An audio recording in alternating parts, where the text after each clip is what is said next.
खरं तर आपण आज ज्या दोन मुलींचा मृत्यू झाला त्यांच्या कुटुंबियांना भेट दिली, काही मदत देखील केली, आता बैठक देखील प्रशासनासोबत घेतलेली आहे. काय एकंदरीत आढावा आहे बैठकीचा, काय सांगा? नाही, खूपच दुर्दैवी घटना घडलेली आहे आणि दोन बालकांना जीव गमवावा लागला आहे. या अनुषंगानं त्यांच्या कुटुंबियांना भेट दिलेली आहे आणि कुटुंबियासोबत चर्चा केली. खूपच गरीब कुटुंबातली दोन्ही बालकं होती. अजून एका मुलीची तब्येत सिरियस होती, पण आता सुदैवानं तब्येतीत सुधारणा होते. त्या शासकीय हॉस्पिटलमध्ये त्यांचा उपचार चालू आहे. आवश्यकता भासली तर सगळ्यात बेस्ट खाजगी हॉस्पिटल आहे त्या ठिकाणी ऍडमिट करण्याची सूचना आताच आपण दिलेल्या आहेत. आणि दोन्ही जे बालकांनी जीव गमावलेला आहे त्यांची परिस्थिती पाहता खूपच हलाखीची परिस्थिती आहे. सन्माननीय आमदार कोटे साहेब जाऊन भेट दिली, त्यांनी काही मदत केली आणि मी स्वतः पालकमंत्री म्हणून नाही, पण एक परिस्थिती बघितल्यानंतर प्रति बालकाला 1-1 लाख रुपयाची मदत करण्याचा मी निर्णय घेतला.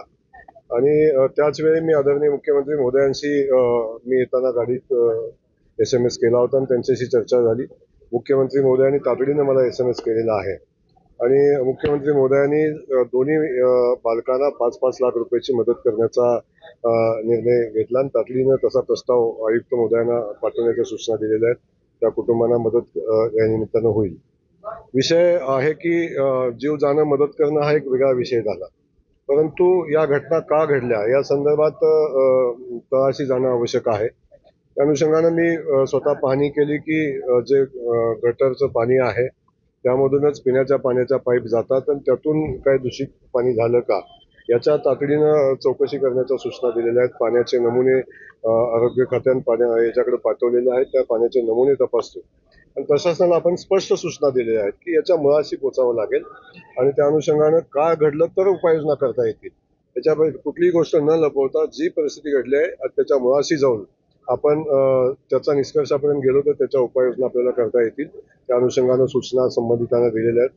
तातडीचा एक मदत कक्ष आपण त्या ठिकाणी उघडण्याच्या सूचना दिलेल्या आहेत. त्या ठिकाणी आरोग्य खात्याचे लोक राहतील, त्या ठिकाणी महापालिकेची लोक राहतील आणि पोलीस खात्याची लोक राहतील की तातडीनं जर तसं आणखीन कुणाला लक्षण दिसलं तर तातडीनं त्याच्यावर उपाययोजना आपल्याला करता येतील. त्या अनुषंगानं सूचना दिलेल्या आहेत. आणि त्या ठिकाणी कायमस्वरूपी एक आपला दवाखाना, बाळासाहेब ठाकरे आपला दवाखाना आहे, तो कायमस्वरूपी चालू करण्यासंदर्भातच्या सूचना आपण दिलेल्या आहेत. परंतु हा विषय जेव्हा आपण बघतो तेव्हा आणखी काही गोष्टी करणं आवश्यक आहे. माननीय आयुक्त महोदयांशी मी कालही बोललो होतो, आत्ताही बोललो, तर त्यांचं म्हणणं आहे की जे गटर आहे, गटरमध्ये जे पिण्याच्या पाण्याची पाईप आहे त्या पाईप बाहेर काढणं तातडीनं आवश्यक आहे. त्याचे वेगळे पाईप करणं गरजेचं आहे. आणि त्या अनुषंगानं शहरात ज्या ज्या ठिकाणी अशा स्लम एरिया झोपडपट्टी आहे आणि त्या ठिकाणी ज्या ठिकाणी गटरच्या पाण्यातून पिण्याच्या पाण्याच्या पाईपलाईन्स आहेत त्या तातडीनं त्या बाहेर काढण्याच्या संदर्भात काही जे पैसे लागतील. आता आयुक्त महोदयांनी 2 दिवसात सर्वे केलेला आहे. साधारण 2 कोटी रुपयाची आवश्यकता आहे. मी तातडीनं कलेक्टरांना सूचना दिलेल्या आहेत की 2 कोटी रुपयाची व्यवस्था आपण तातडीनं उद्या परवापर्यंत आपण करतोय आणि तातडीनं टेंडर काढून ते पाईपलाईन दुरुस्त करायचा आपण निर्णय घेतलेला आहे. आणि या अनुषंगाने ज्या ज्या उपाययोजना करता येतील, आरोग्य खात्याला सांगितलं की सगळ्या टेस्ट 8 दिवस त्या भागातल्या सगळ्या लोकांच्या टेस्ट करण्याच्या सूचना दिलेल्या आहेत की जेणेकरून एखाद्याला काही प्राथमिक लक्षणं दिसून आली तर त्यावर तातडीने उपचार करता येईल. अशा सगळ्या सूचना प्रशासनाला आपण दिलेल्या आहेत आणि त्या अनुषंगानं प्रशासन कारवाई करेल. 5 ते 6 दिवस झाले, पाण्याचे सॅम्पल त्याच दिवस घेतले गेले, मात्र अजूनही अहवाल जाहीर केले जात नाही. नेमकं काय आहे, कशासाठी पाण्याचे अहवाल सांगतात? मी आपणाला क्लिअर सांगितलेलं आहे आणि आता बैठकीत बापू होते आणि आम्ही सगळेच होतो. बैठकीत प्रशासकीय अधिकारी होते. कुठल्याही परिस्थितीत झालेली घटना का झाली हे लपवायचं कारण नाही. जर ते न लपवता आपण निष्कर्षापर्यंत पोहोचलो तरच उपाययोजना करता येतील.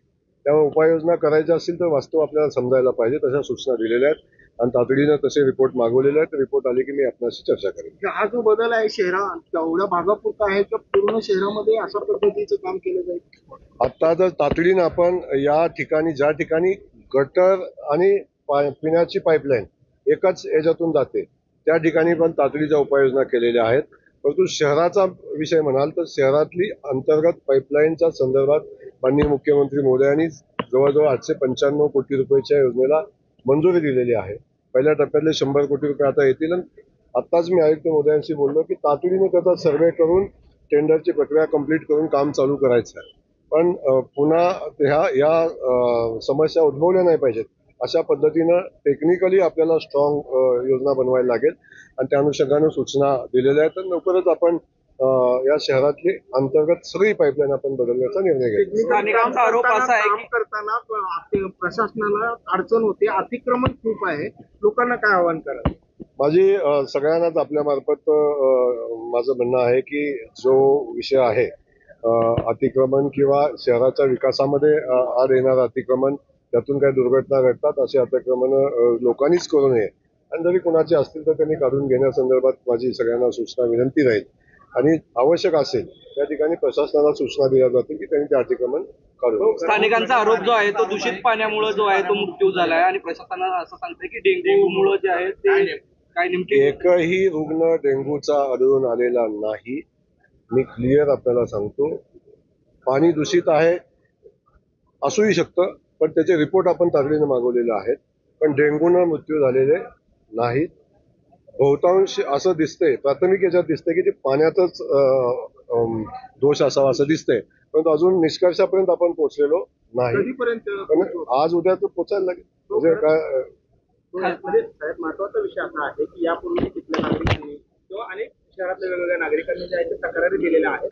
मात्र महापालिका प्रशासनाचे जे कर्मचारी आहेत ते अधिकाऱ्यांचं म्हणत नाही, पण जे कर्मचारी आहेत ते कुठेतरी काम चुकार करताना एकंदरीत पाहायला मिळतात आणि त्याचा फटका नागरिकांना बसतोय.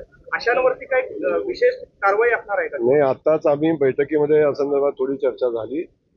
जर या व्यवस्थेमध्ये कुणी अडवा आला, कुणामुळे जर प्रॉब्लेम निर्माण झाले तर त्याच्या कारवाई केली जाईल. भाऊ, काल सोलापूर जिल्हा कारागृहातले काही कैद्यांना घेऊन रस्त्यावरती पाहण्यासाठी केलं गेलं. तर जेल प्रशासनाचे नियम वगैरे जेलची नियमावली ते वेगळा भाग झाला. पण जेलची अवस्था आपण जर पाहिली तर 550 कैदी आहेत. दोन 3 दिवस त्यांना पाणी नाही आहे पिण्यासाठी. तिथं देखील पाण्यासाठी हाल होत आहे. म्हणजे त्यांच्या देखील पाण्याची व्यवस्था आपण करू शकत नाही. जानेवारी पासून प्रस्ताव पेंडिंग आहे त्यांचा. कालच मला या संदर्भातली माहिती मिळालेली आहे. मी जेल प्रशासनाशी चर्चा करेन, महापालिकेच्या आयुक्ताशी चर्चा करेन आणि त्या ठिकाणी पाण्याची व्यवस्था कशी करता येईल या संदर्भात आपण नक्की व्यवस्था करायचा प्रयत्न आपण करू. आणि हे गंभीरच आहे, म्हणजे अशा पद्धतीनं काय घडणं गंभीर आहे. पण तातडीनं त्या संदर्भातल्या सूचना आपण दिलेल्या आहेत आणि जेलची पाण्याची व्यवस्था नक्की होईल. आपण बाकीचा जो जेल प्रशासनाचा विषय आहे तो माननीय मुख्यमंत्री महोदयांशी मी बोलेन.